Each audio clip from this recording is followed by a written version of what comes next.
കോഴിക്കോട് കോട്ടൂരിൽ 9 വയസ്സുകാരൻ അമീബിക് മസ്തിഷ്ക ജ്വരം. കോഴിക്കോട് മെഡിക്കൽ കോളേജ് ആശുപത്രിയിൽ ചികിത്സയിലുള്ള വിദ്യാർത്ഥിയെ പനിയും തലവേദനയും കണ്ടതിനെ തുടർന്നാണ് ആശുപത്രിയിൽ പ്രവേശിപ്പിച്ചത്. സമീർ സി മുഹമ്മദ് വിശദാംശങ്ങളുമായി. സമീർ, അമീബിക് മസ്തിഷ്ക ജ്വരം തന്നെയാണെന്ന് ഇപ്പോൾ ഡോക്ടർമാർ സ്ഥിരീകരിച്ചിട്ടുണ്ടോ?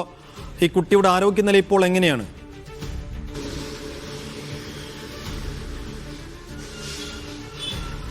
സേഫു, ഒരു ഇടവേളയ്ക്ക് ശേഷം കോഴിക്കോട് ജില്ലയിൽ വീണ്ടും അമീബിക് മസ്തിഷ്ക ജ്വരം സ്ഥിരീകരിച്ചിരിക്കുകയാണ്. കുട്ടിയുടെ അസുഖം ഇത്തരം ഒരു രോഗത്തിന്റെ പശ്ചാത്തലമാണ് എന്ന കാര്യം ഇപ്പോൾ സ്ഥിരീകരിച്ചിരിക്കുകയാണ്. കഴിഞ്ഞ ദിവസമാണ് കുട്ടിയെ ആശുപത്രിയിൽ പ്രവേശിപ്പിച്ചത്. സ്വകാര്യ ആശുപത്രിയിൽ പ്രവേശിപ്പിച്ചിരുന്നു. പക്ഷേ കുട്ടിക്ക് കാര്യമായ രീതിയിലുള്ള ഒരു ആരോഗ്യനിലയിൽ പുരോഗതി ഉണ്ടായില്ല. പിന്നീടാണ് കോഴിക്കോട് മെഡിക്കൽ കോളേജിലേക്ക് കൊണ്ടുവന്നത്. അതിനുശേഷം നടത്തിയ പരിശോധനയിലാണ് ഇപ്പോൾ രോഗം സ്ഥിരീകരിച്ചിരിക്കുന്നത്.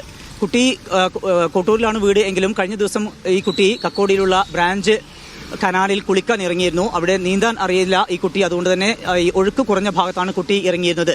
അവിടെ നിന്നായിരിക്കാം ഈ കുട്ടിയുടെ ശരീരത്തിലേക്ക് അമീബ പടർന്നത് എന്നാണ്, വ്യാപിച്ചത് എന്നുള്ള ഒരു പ്രാഥമിക സ്ഥിരീകരണമാണ് ഇപ്പോൾ ഉള്ളത്. എന്തായാലും രോഗം സ്ഥിരീകരിച്ചതിന്റെ പശ്ചാത്തലത്തിൽ കുട്ടിയുടെ വീടിരിക്കുന്ന കോട്ടൂരിലും അതുപോലെ ഈ കക്കോടി ബ്രാഞ്ച് കനാലിലും കേന്ദ്രീകരിച്ചുകൊണ്ടുള്ള ഒരു പ്രതിരോധ പ്രവർത്തനം ആരോഗ്യവകുപ്പ് ഊർജിതമാക്കിയിട്ടുണ്ട്. അതുപോലെ തന്നെ ഒഴുക്ക് കുറഞ്ഞ വെള്ളത്തിൽ കുളിക്കുന്നത് ഒഴിവാക്കണമെന്നുള്ള നിർദ്ദേശവും ഇപ്പോൾ ആരോഗ്യവകുപ്പ് മുന്നോട്ട് വെക്കുന്നു. എന്തായാലും ആശങ്കപ്പെടുത്തുന്ന ഒരു സാഹചര്യം തന്നെയാണ് നിലവിൽ ഉള്ളത്.